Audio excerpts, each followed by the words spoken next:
Добро пожаловать на канал «Жизнь женщин». Давайте обсудим тему, что категорически нельзя прощать мужчине. Иногда вам кажется, что любовь настолько велика, что сможете простить своему мужчине все, что угодно. Действительно, есть вещи, на которые можно смотреть сквозь пальцы, однако в списке мужских недостатков и поступках есть те, мириться с которыми нельзя ни в коем случае. Просто потому, что, прощая их, вы рискуете разрушить себя. Если вы еще не связали свою жизнь с этим мужчиной, то лучше этого не делать. Естественно, у каждой женщины имеется своя черта, своя планка, до которой она готова наступать себе на горло, идти на компромиссы, но после не будет слушать никаких извинений и раскаяний, а просто соберет вещи, его или свои. Безусловно, любовь и близкие отношения иногда заставляют нас пересматривать свои взгляды, порой даже менять их, но изменить тебе заставить не может никто. Если темный ящик, куда прятались обиды, а вместе с ними и надежды на светлое будущее, переполнен, если уже нет сил прощать то, чего, в общем-то, и не следовало бы, то, наверное, пришла пора становиться свободной и от душевных мук, и от тяготящих отношений. Итак, 12 вещей, которые нельзя прощать мужчине. Измена и флирт. Несмотря на то, что на эту тему еще многие спорят, большинство как женщин, так и мужчин сходятся во мнении, что измену простить нельзя. Нет, конечно, попытаться можно, но это опять-таки еще раз нужно наступить себе на горло.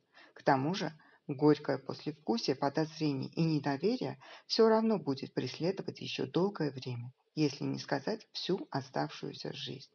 Прежде чем это происходит физически, есть процесс внутренний. Поэтому, когда мужчины говорят «я не знаю, как это произошло, я люблю тебя, а это случайность и ничего не значит», они пытаются оправдаться. Нет никаких гарантий, что если вы один раз поймали его на измене, то вам это удастся и в следующий. Если мужчина строит глазки другим женщинам в вашем присутствии, то вы должны воспринимать это не иначе, как оскорбление, и не оправдывать это тем, что он очень общительный. Когда мужчина влюбляется, все остальные для него перестают существовать. Рукоприкладство и жестокость в разных ее проявлениях.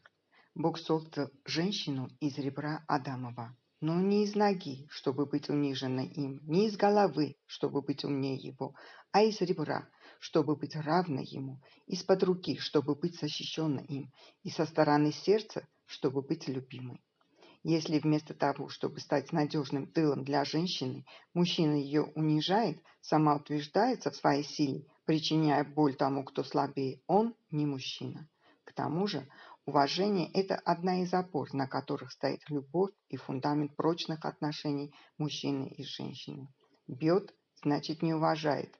Не уважает – значит у вас уже не любовь, а хромающий на одну ногу инвалид. Так стоит ли за это бороться? Учтите, человек, имеющий склонность к насилию, рано или поздно проявит себя. Это может быть изощренная психологическая пытка или грубые физические действия, разница между ними невелика. Есть люди, патологически неспособные к сочувствию и сопереживанию, которые могут с легкостью пнуть щенка или посмеяться над нищим. Не дожидайтесь физического или сексуального насилия. Если вы видите жестокость или начинаете испытывать психологическое насилие, этого достаточно, чтобы понять, что это не ваш человек. Мужской эгоизм и нарциссизм. Мужчина-эгоист – это уже по определению зло. А если к этому в придачу добавляется еще и самолюбование, получается совсем уже не тот компот. И этого однозначно не нужно прощать. Во-первых, потому что женщине рядом с таким экземпляром всегда будут отводиться только второстепенные роли. А во-вторых, потому что отношения – это всегда тандем. И если мужчина этого не понимает, сосредотачивая свое внимание на себе любимом, с катертью ему дорога. Жадность. И не нужно после прочтения этого слова вспоминать о женской расчетливости и меркантильности. Речь не идет о шикарных подарках, дорогих букетах и доставании звезд с неба. Но когда мужчина 2 часа анализирует экономическую выгодность покупки очередной пары колгот, От него нужно бежать. Опасные зависимости. Практика показала, что, к сожалению, в большинстве случаев бывших алкоголиков, наркоманов и игроманов не бывает. Бывают лишь редкие исключения. Страсти к токсичному и виртуальному миру вытесняют элементарные человеческие ценности. Человек себя не контролирует. Женщине придется столкнуться с манипуляциями и однократным враньем. Он будет выкручиваться, обещать, что бросить, но продолжать все делать втихаря. Если не хватит денег на очередную попойку или час в интернет-клубе, он будет нести из дома все, что можно продать или обменять на желаемое. А женщина в это время нервничает, переживает, терпит стыд и позор по поводу нерадивого супруга и постоянно латает изо всех сил семейный бюджет.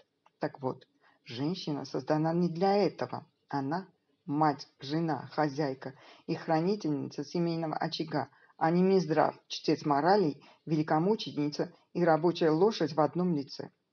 Поэтому не миритесь с этим с самого начала, ведь легче вырвать из себя зарождающиеся чувства, чем подвергнуть воздействию зависимости всю свою жизнь и жизнь своих детей. Оскорбление родственников и пренебрежение к тому, что для вас свято. Если человек не уважает людей, которые вас родили и воспитали, то он не уважает и не любит вас. А если строить отношения в паре не на уважении и любви, то на чем и зачем вообще тогда их строить? У каждого человека есть что-то, что для него является высшей ценностью. Мужчина, находящийся рядом с вами, может не разделять ваших взглядов, но он обязан относиться к ним уважительно. Если он позволяет себе высмеивать то, что для вас ценно, не миритесь с этим. Скажите ему прямо, что он переступает дозволенные границы. Жестокое отношение к детям.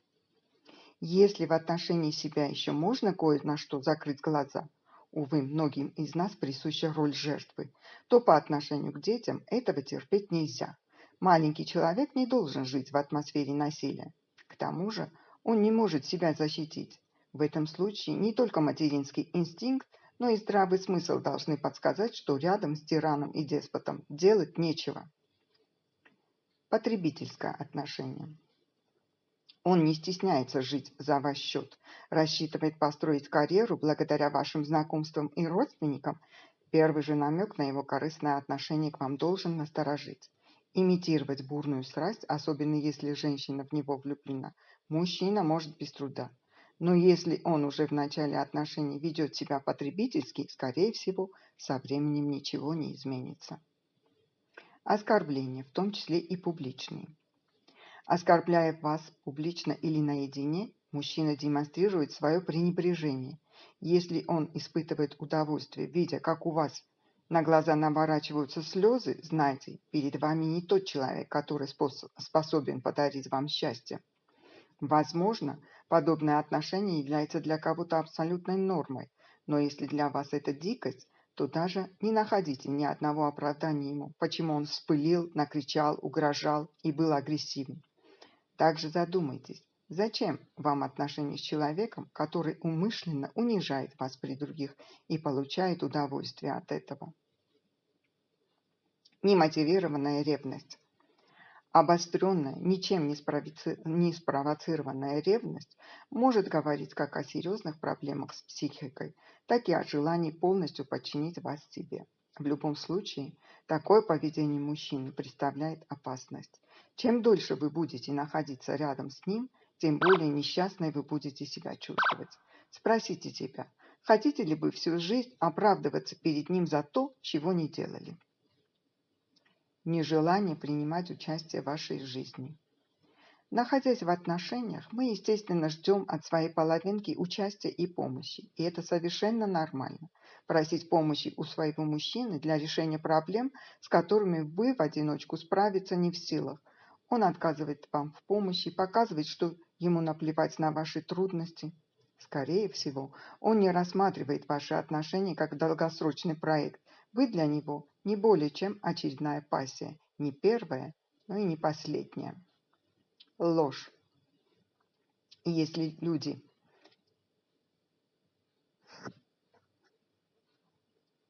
ложь. Есть люди, которые патологически врут. Они врут обо всем, с пользой и без. Нужно быть внимательной и следить, не расходятся ли слова вашего мужчины с его делами, исполняет ли он то, что говорит, или он просто бросает слова на ветер. Если замечаете какие-то несовпадения, то задавайте ему вопросы. Без искренних и доверительных отношений невозможно построить семью. Ложь рано или поздно разрушит что угодно. Каждый из вас может дополнить или изменить этот список, но факт остается фактом. Не из каждой ситуации можно найти выход, да и искать стоит ли. Прощение– это искусство, это как генеральная уборка для души, а если в душе уже все разрушено, убираться не имеет смысла. Вы должны помнить о том, что у вас есть принципы, которыми нельзя пренебрегать. Не позволяйте людям переходить допустимые границы вашей личности. Если тема понравилась, подписывайтесь на канал и жмите на колокольчик. Знайте, что здесь можно найти много интересной информации для обсуждения. А я благодарю вас за лайки, репосты и комментарии. До новых выпусков. Пока!